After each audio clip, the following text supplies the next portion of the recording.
Kabanata 35. Tumayo si Andrew sa harap ni Lillian, nakaharap sa kanya habang nagtatanong, Mrs. Smith, alam mo ba kung bakit kita hiniling? Alam ko, pero wala talagang kinalaman sa akin. Si Sebastian ang nakasugat kay Kieran, hindi ako. Mabilis na inilipat ni Lillian ang sisi kay Sebastian sa pag-aakalang tumakas na siya sa Ravenview. Ang angka ng Shadow Tiger ay kakilakilabot lamang sa Ravenview, kung tutuusin. He's your husband. How dare you keep yourself out of this when he cripped my son because of you? Nainis si Andrew habang hawak ang isang kamao sa buhok niya. Napaluha agad si Lillian sa sakit. Mr. Miller, I only got married to Sebastian for convenience. Hindi ko rin akalain na mag-iinarte siya out of impulse. At saka, tuluyan na akong na-knockout noon. Wala akong ideya sa nangyari.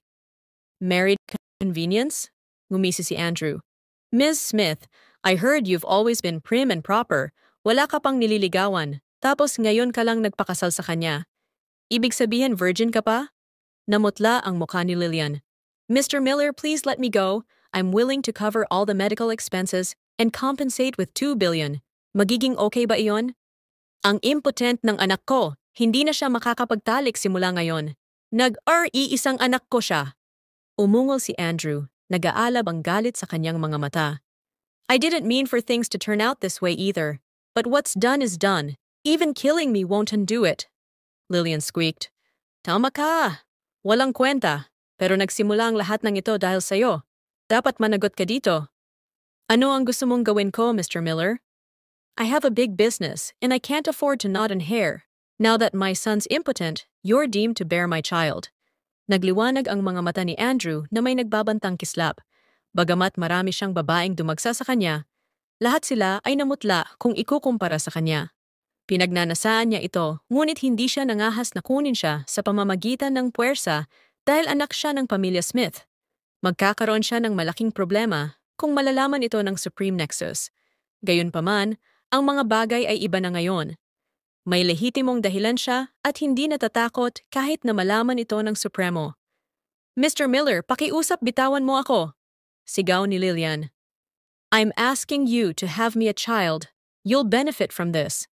Sinugod ni Andrew si Lillian habang nagsasalita. Napasigaw si Lillian sa takot at iniwasan siya. Go on. Hindi naman ganoon kalaki ang kwarto. Tignan natin kung saan ka tatakbo. Bulong ni Andrew, hinubad ang sarili. Nag-aapoy ang kanyang mga mata sa pagnanasa. Mr. Miller, please spare me. Makakakuha ka ng ibang babae para magkaanak ka. May asawa na ako? Pakiusap ni Lillian. Fake lang ang asawa mo. Tsaka malapit na siyang mamatay. Ngumisi si Andrew. At saka walang karapatan ang mga ordinaryong babae na ipanganak ang anak ko. You should be honored that I'm granting you this opportunity. Huwag kang lalapit. Papatayin ko sarili ko pag ginawa mo. Kumuha si Lillian ng fruit knife sa mesa at itinapat ito sa kanyang lalamunan. I never give in to threats. Ibaba mo ang kutsilyo. Kung hindi, papatayin ko ang buong pamilya mo. Nag-boom si Andrew. Ang tono niya ay may halong pagpatay na layunin. Nanginig si Lillian at tumulas ang kutsilyo mula sa kanyang kamay papunta sa sahig. Hindi niya pinagdudahan ang kakayahan at apto ni Andrew na isagawa ang banta nito. Hindi niya kayang ipagsapalaran ang kanyang pamilya, kaya ipinikit niya ang kanyang mga mata bilang pagbibitiw. Nagsimulang tumulo ang mga luha sa kanyang pisngi. Mas ganon, pero sana pagbutihin mo. Tanggalin mo na ang damit mo at pagsilbihan mo ako ng kusa. Hindi ko guguluhin ang pamilya mo basta't masaya ako.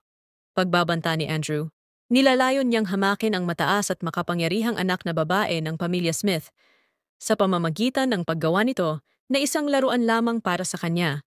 Walang ibang pagpipilian si Lillian kung ang kaligtasan ng kanyang pamilya ang nakataya. Sa pagtitiis sa kahihiyan, aatubili niyang inabot ang kanyang kwelyo at hinubad ang kanyang shirt pagkatapos ng maikling sandali ng pag-aalinlangan. Kabanata 36. Si Lillian, ang belle ng Ravenview, ay palaging mukhang napakarilag. Ang kanyang kagandahan ay tila mas ethereal sa kanyang kasalukuyang kahabag-habag na kalagayan. Halos hindi na napigilan ni Andrew ang pagnanasang lapitan siya at lamunin. Gayunpaman, nagawa pa rin niyang pigilan ang sarili. Siya ay nasa kanyang mga kamay pagkatapos ng lahat. Mabagal na kumilos si Lillian na naglalaan ng 1 buong minuto upang iundo ang unang button. Dahil sa labis na pagnanasa, nawala si Andrew sa huling bahagi ng kanyang pasensya. Agad siyang humakbang na may matinding determinasyon na hubarin siya sa kanyang damit. Paglaruan niya ito ng walang awa. Napuno ng kawalan ng pag-asa at kawalan ng kakakayahan ang mga mata ni Lillian. How she wished na may dumating para iligtas siya. Alam niyang hindi ito makatotohanan dahil halos imposible para sa sinumang magligtas sa kanya. Samantala, walang ideya si Sebastian tungkol sa kanyang kalagayan. Siya mismo ay nasa malalim na tubig. Inabot ni Andrew ang mga damit ni Lillian. Nanlaki ang mga mata niya sa sumunod na sandali nang itinuon niya ang tingin sa leeg nito. To be more specific, nakatitig siya sa crimson-red pendant sa leeg niya. Ang pagnanasa sa kanyang mga mata ay mabilis na napalitan ng matinding pagkabigla. Nagsimulang tumulo ang malamig na pawis sa kanyang noo. Lumuhod siya sa lupa sa harap ni Lillian. "Greetings, madam! Maawa ka sa akin!" Nawala agad ang pagmamataas ni Andrew nang makita niya ang pendant.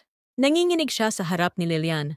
Karamihan sa mga tao ay ipagpalagay na ang palawit ay walang iba kundi isang plain crystal na palawit. Iilan lang ang nakakaalam na gawa ito sa crimson quartz. Ito ay hindi mabibili ng salapi. Hindi natakot si Andrew sa sobrang halaga ng seraphic tear pendant. Gayunpaman, natatakot siya sa simbolismo ng palawn. Ito ang pinakamataas na tanda na dala ng kataas-taasang isa. Hindi niya ito hiniwalayan. Ang suot ni Lillian ay malinaw na nagpapahiwatig na siya ang babae ng Supreme One. Maaaring mabigat ang angkan ng Shadow Tiger, ngunit isa lamang itong maliit na sangay sa ilalim ng isa sa 4 na legion sa Supreme Nexus, ang Frostclaw Legion. Si Andrew ay walang halaga sa Supreme Nexus, at ang kanyang layunin na siraan ang asawa ng Supreme One ay isang malaking kasalanan. Natigilan si Lillian. Nakahanda na siya sa sexual na pag-atake, ngunit biglang nagsimulang humingi ng awa si Andrew. "Mr. Miller, anong ginagawa mo?" "I beg for your mercy, madam. Just Andy will do. I have offended you. Please forgive me and spare my life." Habang nagsasalita si Andrew ay sinampal niya ni malakas ang kanyang sarili sa kanyang muka. Nagsimulang tumulo ang dugo sa gilid ng labi niya. Gayunpaman, hindi sapat ang sakit para madaig ang takot na bumabalot sa kanya. Kung nalaman ng Supremo na ginawa niyang sexual na pananakit sa kanyang asawa, pahihirapan siya hanggang mamatay. Hindi makayanan ang iniisip, nanginginig siya sa takot. "Mr. Miller, anong nangyayari sa iyo? Tinawag mo lang akong madam. Anong nangyayari?" Naguguluhan si Lillian. Nagsimula siyang maghinala na si Andrew ay nawala sa kanyang katinuan. Habang ang kanyang ulo ay nakayuko, isang siya ay bumulong. "Ang pendant necklace na suot mo ay ang Seraphic Tear Pendant, at ito ang pinakamataas na token. Dahil suot mo ito, dapat ikaw ang asawa ng Supreme One. I was very ignorante for offending you kanina. Maawa ka sa akin." Ang Seraphic Tear Pendant necklace? Hinawakan ni Lillian ang pendant. Halatang naguguluhan. Ibinigay ito ni Sebastian sa kanya bago sila nagparehistro para sa kasal. Akala niya noong una ay isang napaka-ordinaryong palawit na kristal. Sino ang nakakaalam na ito talaga ang pinakamataas na token? Paano ito nangyari? Sa katunayan, si Sebastian kaya ang supremo? Hindi kumbinsido si Lillian. Naisip niya na siya ay isang karaniwang tao na may ilang kahangahangang kaalaman sa medisina. Paano siya naging supremo? Dapat merong isang uri ng hindi pagkakaunawaan na nangyayari. Gayunpaman, hindi na siya nagtanong pa. Kaya niyang samantalahin ang pagkakataong ito para makatakas. "Oh yeah, hinawakan ko ang buhok mo gamit ang kamay na ito kanina." "That is unforgivable," sabi ni Andrew sabay kuha ng espada sa dingding. Iniabot niya ang kaliwang kamay at pinutol ito ng isang suntok. Isang masakit na sigaw ang pinakawalan ni Andrew. Naputol ang kanyang kaliwang kamay, at ang sugat ay dumudugo na ngayon. Tinakpan ni Lillian ang kanyang bibig sa sobrang hindi makaniwala. Ang kanyang mga pupil ay tinatangay ng malawak dahil sa pagkabigla. Si Andrew, na tila mabigat sa kanya, ay pinutol ang kamay para humingi ng tawad sa kanya. Dahil lang sa inakala niyang asawa siya ng Supremo. Ang kataas-taasang isa ba ay talagang kasing lakas ng sabi-sabi? Pawis na pawis si Andrew sa sobrang sakit. Kinakamot ang kanyang mga ngipin, pinagtibay niya ang sarili at muling napaluhod. Madam, naputol ko na ang kamay ko. Please spare me this time. I won't dare to do it again in the future. Fine, I forgive you. Bilisan mo at pumunta ka sa ospital. Hindi na kiramay si Lillian kay Andrew. Dahil sa dami ng mga paglabag na nagawa niya, tiyak na karapat-dapat siyang mamatay. Gusto lang niyang umalis sa lugar na ito sa lalong madaling panahon.